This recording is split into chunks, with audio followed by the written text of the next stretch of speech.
Okay, magandang araw Pilipinas. Sa araw pong ito, mga minamahal kong mga kababayan, ay pag-uusapan po natin ang napakahalagang bagay na kung saan ito po yung madalas na ginagawa o ginagawang dahilan ng ilang mga magnanakaw na politiko na talagang nagpapahirap po sa taong bayan.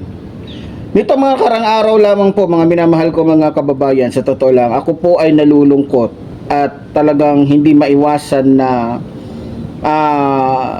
talagang magalit dahil sa nakikita natin. Nitong mga nakarang araw, lumabas po sa balita at napanood ko rin talaga na itong si Jinggoy Estrada ay tila nakakagawa ng strategy, nakakagawa ng paraan gamit yung kanyang doktor, no? At sa totoo lang, hindi lang po si Jinggoy Estrada ang gumawa niyan. Kung maalala po ninyo mga kababayan, nung panahon po ni Gloria Macapagal Arroyo, nung siya po ay nasa pwesto pa, napakalakas po niya. Parang kung makikita nyo siya, bagamat maliit na babae, parang mas malakas pa sa kalabaw. At talagang masasabi natin na walang kahit anong karamdaman, wala kang makikita. Pero nung siya po ay pinanagot sa kanyang kasalanan at nakulong sa kasong plunder, hindi pa man po siya nakakatagal sa parusa na ibinigay sa kanya, bigla na lamang pong sumulpot yung samot-saring mga sakit. At syempre, para po mapagbigyan yung kanyang kahilingan na ma-house arrest o ma-hospital arrest, ang naging katuwang po niya at naging kasabwat niya ay walang iba kundi yung kanyang personal na doktor.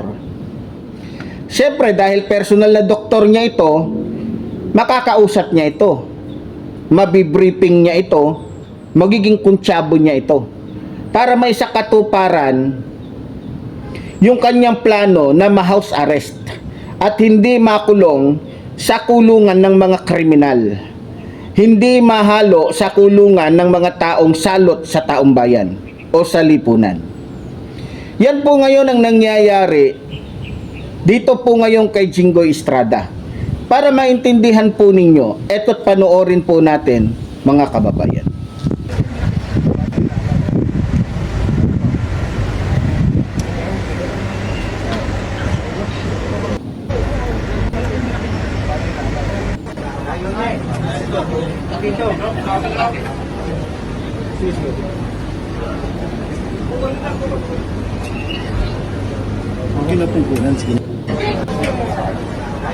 So, yun na po mga minamahal ko mga kababayan.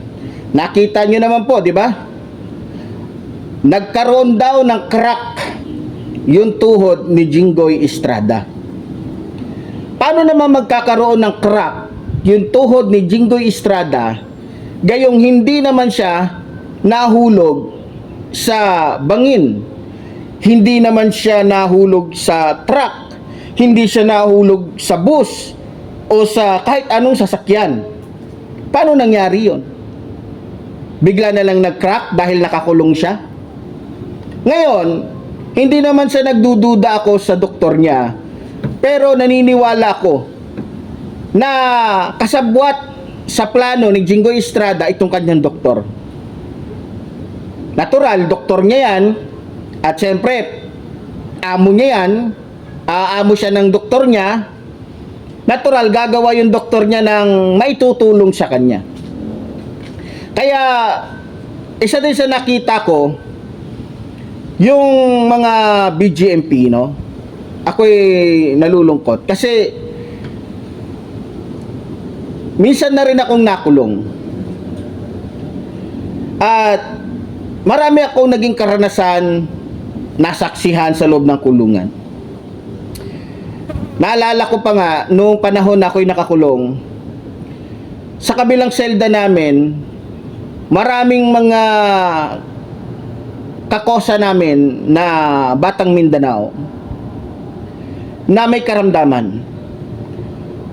Yung iba sa kanila halos umiyak na o magmakaawa sa mga BGMP personnels para lamang iabot yung kanilang papel na mayroong lamang kahilingan sa warden, na kung saan humihiling sila na baka pwedeng madala sila sa ospital dahil sa matindi na yung karamdamang kanilang nararamdaman.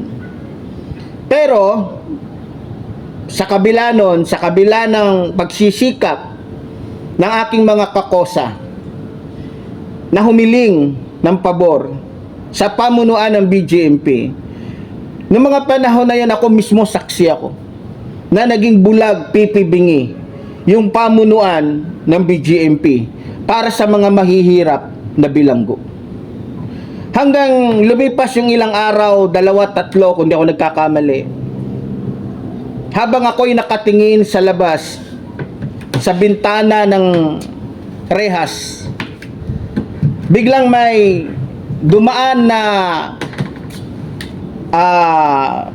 kung di ako nagkakamali 3 o 4 na mga inmates, at may dala-dala silang isang bangkay.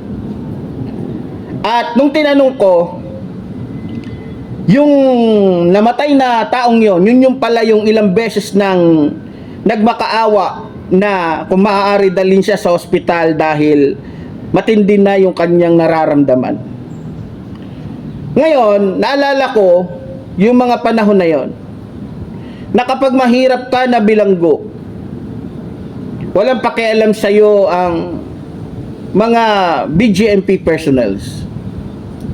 Pero ngayon, tignan nyo, kitang-kita po, kapag mayaman, kapag mapera, kapag kilala, artista, may impluwensya, maraming kaalyado, parang talo pa ng mga bilanggong ito yung mga taong kilalang mabubuti. Dahil kung tignan nyo, pag kumilos yung mga BGMP, akala mo Pangulo ng Pilipinas yung ini-escortan nila. Baby nila yung mga taong katulad ni Jingo Estrada. Sa totoo lang, sa sinasabi ko ngayon, relate na relate dito, Luzon, Visayas, Mindanao, na mga bilanggo. At sila mismo ang makakapagsabi na totoo ang sinasabi ni Epifanio Labrador. Pagdating sa mga mahihirap na mga bilanggo, swerte na lang kung yung nakatalagang BGMP ay may puso. Hindi ko naman sinasabing lahat ay walang puso. Hindi ko sinasabing lahat ay bulag. Pero karamihan. Lalong-lalo na kapag ka wala kang maiabot, wala kang pera, dyan pa naman sa bilangguan, galamay na galamay ko na yan eh. Kasi minsan na rin ako naging mayor ng isang selda. Ang style ko noon, para yung request ko para sa selda namin ay dumating, maliban na magbibigay ka sa pinaka-bosyo ninyo, yung pinaka-commander ninyo sa loob ng kulungan, kailangan meron kang, alam nyo na, panggasolina. Lalong-lalo na kung ang kahilingan mo tanging BGMP personnel lamang ang makakagawa, kinakailangan mo magbigay ng gasolina. Ngayon, marami po sa mga kamag-anak ng ating mga kakosa ang nagbibigay sa atin ng mensahe. Na saksing-saksi sila kung papaano binibaby yung mga taong kilala, mapera. Nananawagan ako sa mga BGMP personnels. Sana naman po, o sa pamunuan ng BGMP, sana naman po maging patas kayo. Maging patas kayo. Nasasaktan po ang aking mga kakosa at iba pang mga bilanggo sa ginagawa ninyo. Kapag yung mga katulad ni Jingo Estrada, alagang-alaga ninyo. Kahit kadramahan lang yung pinapakita, kahit hindi naman totoo na talagang may crack sa tuhod at nag-iinarte lang, kita-kita naman meron ba tayong dapat paniwalaan kay Jingo Estrada? Wala. Yung pag-iinarte niya na yan, yung agay, yung ganun, nakita nyo? Na kunyari nasasaktan siya, arte na lang niya yan. Unang-una, wag nating kalimutan, artista yan eh. Sobrang galing umarte niyan. Kasi artista yan, sanay na sanay siya dyan. Yan ang una niyang pinagkakitaan bago pa man siya naging senador. Ang maging artista, kung papaano umarte ng totoo, kahit hindi naman makatotohanan yung kanyang ginaganapan. Di ba? Nakakalungkot pag mapera, kahit inaartihan lang ang BJMP, kilos agad, galaw agad. Balita ko pa nga, sa tuwing dumadalaw yung pamilya nito ni Jingo Estrada dyan sa BJMP, abay busog na busog yung mga BJMP personnels. Masayang masaya sila, tuwang-tuwa sila. Dahil sa tuwing may bibisita kay Jingo Estrada at may daladalang mga pasalubong, abay, busog na busog ang mga BJMP personnels.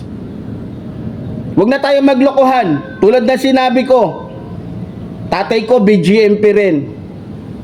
No? Kaya mulat na mulat ako sa katotohanan. Ngayon, sana naman maging patas ang ating gobyerno. Alam ko, nag-iinarte lang yan si Jingo Estrada. Kaya kung maaari, ibang doktor ang dapat na magsuri kay Jingo Estrada. Huwag yung doktor niya. Natural doktor niya yan. Kayang-kaya niyang ikuntsabo yan. At sigurado ako yung ano na yan, yung findings na yan ng kanyang doktor, gawa-gawa lang nila yan. Ngayon na nakakulong na siya, nag-crack na yung tuhod niya. Samantalang nung nagnanakaw siya ng pera ng taong bayan, mas matibay pa sa tuhod ng kalabaw yung tuhod ni Jingo Estrada. Yan naman kayo eh. Kayong mga mayayaman na mandarambong. Kapag nakukulong kayo, napapanagot kayo, tignan niyo si Marcoleta.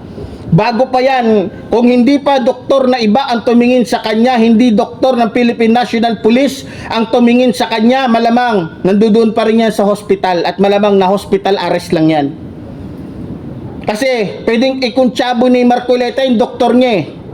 Tingnan nyo, nung PNP ang tumingin, ay di, swak na swak si Marcoleta sa kulungan. Bakit hindi natin gawin na ang Philippine National Police o ibang doktor ang tumingin sa kanya? Para masiguro na hindi lang nag-iinarte itong si Jingo Estrada. Ha?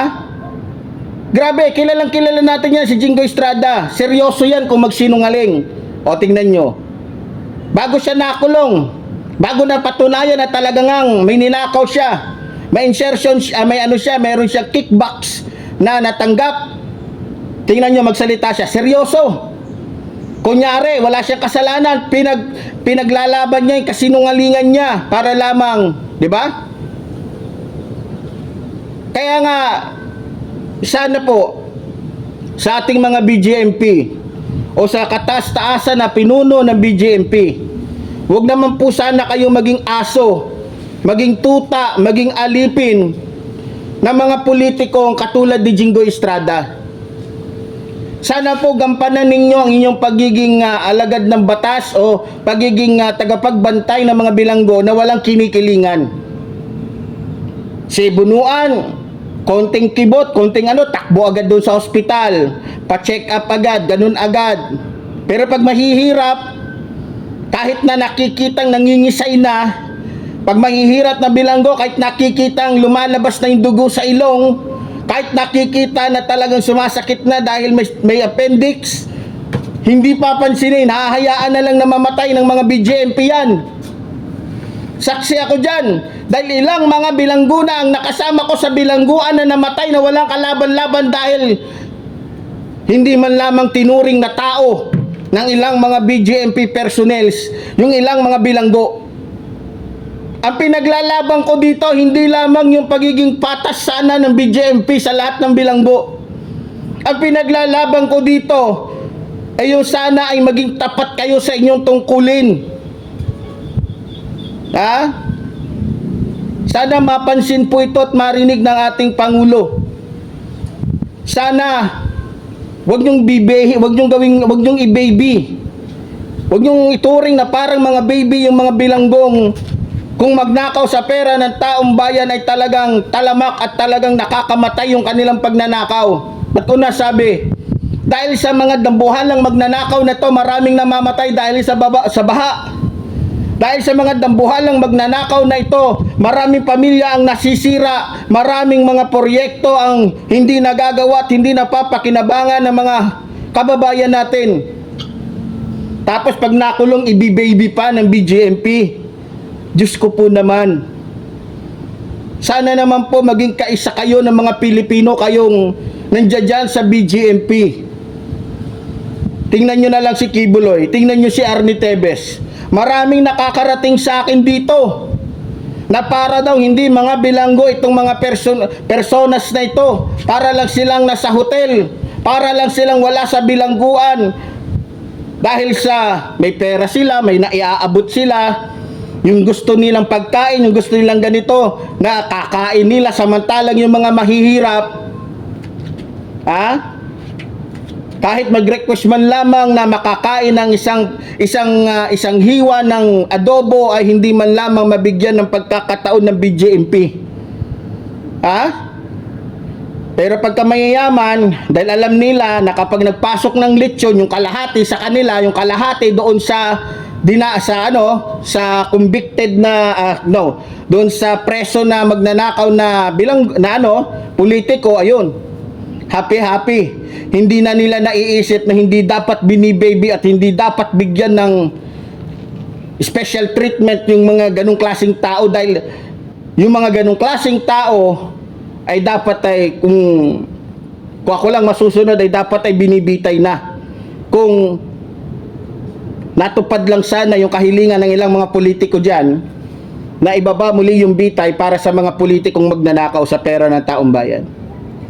Kaya isa din ang panawagan ko kay Jingo Estrada na sana naman pare, total naging matigas yung tuhod mo sa pagnanakaw ng pera ng taong bayan, sana maging matigas ka din sa pananagutan mo. Hindi yung ganyan, action star ka pa naman, feeling mo kung sino ka nang magaling sa tapos pagdating sa ganyan 'di ba? Kinakarma ka na ba ni Laila de Lima? Naalala mo si Laila de Lima nung panahon na siya'y nakulong? Pinagtawanan mo, nilait mo. Samantalang yung tao na yon na nakulong ay talagang 110% walang kasalanan. Kinulong lamang ng walang dahilan, ginawan lamang ng kasalanan dahil tinik sa lalamunan ng mga totoong magnanakaw sa pera ng taong bayan. Ngayon na nandiyan ka na, talaga. Kaya sa ating mahal na Pangulo, ang request ko lang po ay sana po wag naman kayo magbulag-bulagan pagdating sa mga ganitong bagay. Sana makialam ho kayo. Magbigay po kayo ng direktibang utos sa BJMP na wag ituring na mga para mga special child yung mga katulad ni Jingo Estrada. Panagutan niya ng buong buo niya na nakuha yung pera ng taong bayan at binulsa niya. Kailangan buo din niyang panagutan yung kasalanan niya sa taong bayan. Yan ang gusto ng taong bayan at alam ko sang-ayon ng taong bayan sa mga sinasabi ko ngayon. So sana po ay makarating ito sa ating mahal na Pangulo. So muli po, tulad po ng sinasabi ng lingkod, mabuhay po ang ating inang bayan, mabuhay po ang nagmamahal sa ating inang bayan. Maraming salamat po.